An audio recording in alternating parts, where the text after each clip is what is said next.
welcome back guys to another video. Today's video is a new rifle. This is the rifle I teased a while back in the AR-15 video. I've had it for about a month. I was going to show you guys a full unboxing, but I wanted to get it out and check it to see if I had to return it for any like factory defects, and I wanted to cycle it and get it going. So that's why I decided not to show you the unboxing. And I don't know if you guys like unboxings. I'm not a huge fan of them, so I'll be doing a few maybe here and there on the channel, but I'm not a huge fan of unboxings. But so yeah, it is my new rifle. It is a 308. I have a couple 308s already, but most of them are, you know, family heirlooms, deer hunting rifles, not the most accurate, which AR10 really isn't the most accurate either, but I wanted a modern 308. So, and I've been wanting a AR10 and an AR-15. I went with the AR-10 first. I'll probably be picking up my own AR-15 as well after we get done reloading for this loaner rifle. But for now, I went with the AR-10 first. So I put maybe 20-30 rounds through it for function testing, just making sure it's okay. And yeah, so I'll tell you the story on how I got it. Well, I mean, it's not much of a story. Got it through my local trading post, but they don't really have a ton of 308s, so I've been waiting for this thing for probably 4 months, and I could pick from 3. Well, actually technically 2. I would have had to have waited another extra 2 months on top of the 3 months for the third option, but the options were Diamondback DB10, Smith & Wesson M&P 10. Those were the 2 I could get the quickest, and even those, like I said, I waited 3 months to get this. And the third option that I would have had to wait a little bit longer, which I kind of wish I would have went with that, just because it is a local company. Wyndham Weaponry AR10. I can't remember what they call their 308 version, if it's just AR10 or if they have like a DB10 for Diamondback. So yeah, I don't know what they call theirs, but Wyndham Weaponry, which is not far from where I live. So I kind of wish I would have went with that, kind of for local stuff, but either way, don't matter. I went with this to get it quicker. So I ended up going with the DB10. I heard great things about it. Now, don't get me wrong, I love Smith & Wesson. I own a couple of their pistols. You know, my everyday carry is their M&P 9mm. So, I mean, I love Smith & Wesson, but I just went with this instead. Heard great things about Diamondback, and so far it's a good shooter. I haven't taken it, I haven't really reloaded for it at all. It's just been factory ammo. Sorry for the shaking. I'm got this you know, I got the camera held by hand, so. But so yeah, it so far it seems like it's going to be an accurate rifle. It is the medium profile barrel, and now I was going to bring it to you guys a lot earlier. I've had it for about a month because I had stuff for it already to put on, so I was going to show you guys the rifle before and then after, or kind of show you, you know, attaching all the stuff, but you can't show that stuff anymore on YouTube anyways. So I was like, you know what, I'm just gonna wait and just put everything on it and show you guys the gun after. So now I haven't gotten anything super special for it yet. It's just stuff I've had either laying around or just picked it up for it quickly. But the first thing I replaced was the charging handle. Got rid of the mil-spec charging handle. And this is a good company I went with.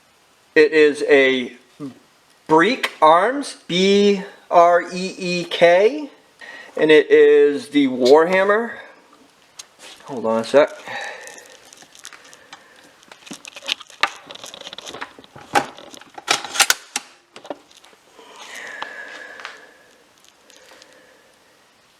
And I am loving it so far. Like I said, it's got about 20-30 rounds through it. And yeah, I like it. I just wanted something a little bit wider. I hate the mil-spec little teeny, you know, I like being able to grab onto it.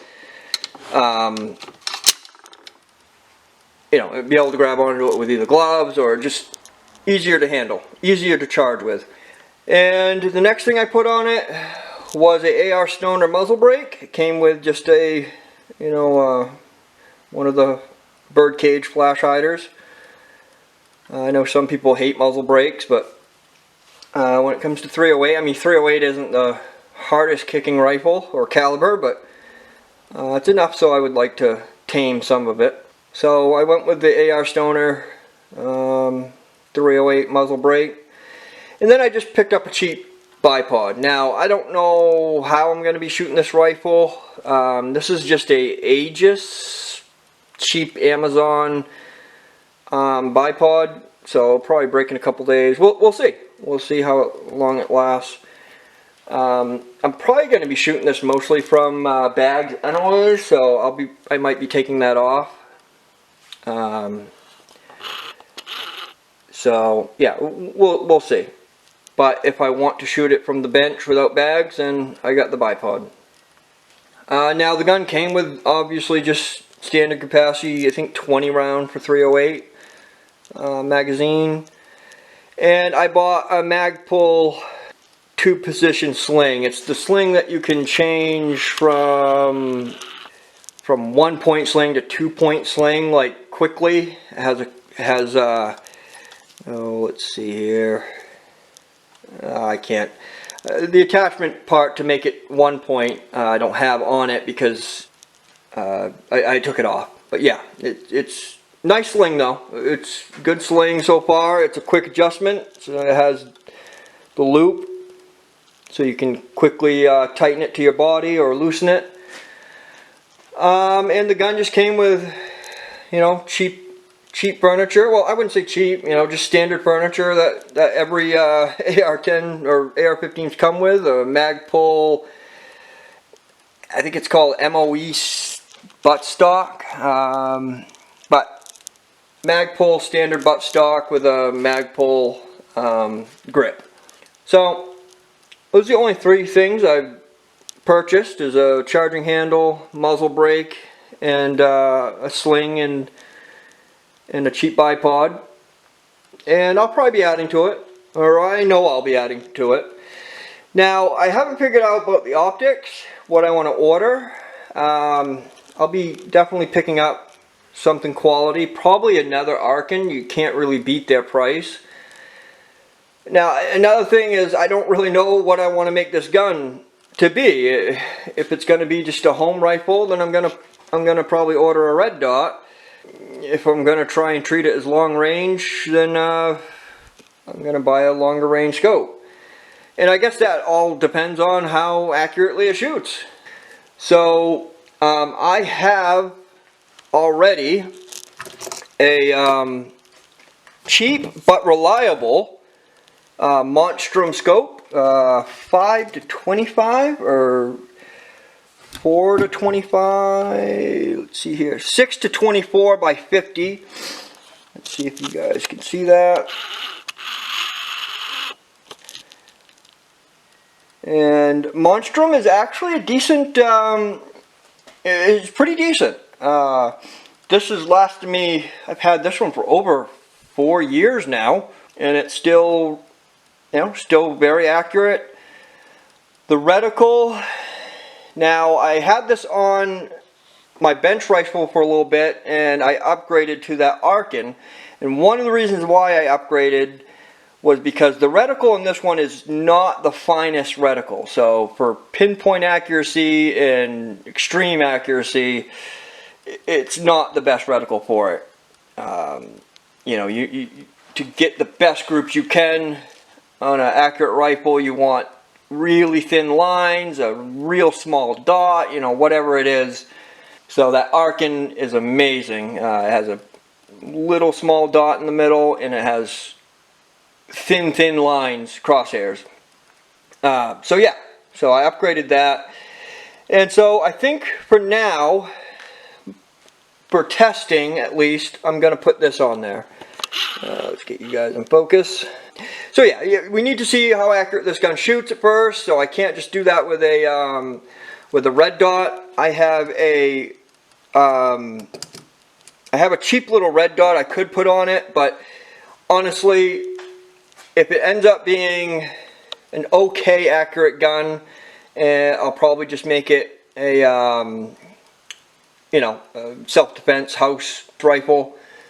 You know, just a gun for the house, keep loaded and ready to go. And if it becomes that, then I'm going to put a red dot. And if I do go that route, then I'll probably end up ordering the Tactical Armament V2 or V3 red dot. I can't remember. They have a couple of different options, so I'll probably be ordering that if I go that route.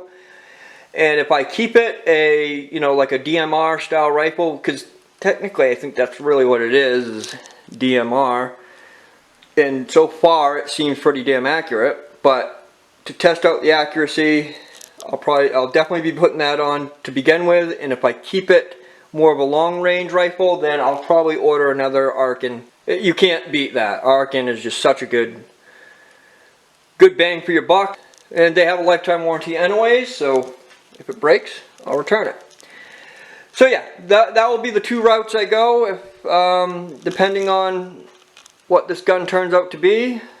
Like I said, if it's super, you know, if it's really accurate, then I'll probably keep it more like a DMR rifle with a decent optic on it. Honestly, 5 to 24 or 6 to 24 is a little bit too much for it, so we'll see how it happens. So if I'm going to keep it more of a self-defense house rifle, then I'm going to put a red dot on it. And if it's more of a longer range rifle, then I'll put a bigger scope on it. But for now, that's what we're going to use. At 100 yards at least, that's, you know, very accurate, nice scope. It's the Monstrum G2. They have a couple newer ones now, G3 I think. That's definitely improved upon. But this stays pretty damn accurate all the way out to I think like 700 yards. The clicks start deviating a little bit. So either way, at 100 yards, this will be perfect. Especially to test out the AR10. That should definitely shoot more accurate than what the AR10 platform can shoot. Now, it's not a match barrel in it. It is just DB, you know, Diamondback's medium profile. So we'll see. We'll see. Like I said, I haven't reloaded for it. I've just thrown some factory, you know, about 30 rounds of factory ammo through it just to function test it, to see if I need to, you know, return it for any reason. And that's it. So I just wanted to show you guys that rifle. You know, I wanted to bring it onto the channel. It'll be a while before we start reloading for this, but I just wanted to show it to you guys, bring it onto the channel, and go from there. And yeah, that's about it. We will see you guys in the next video.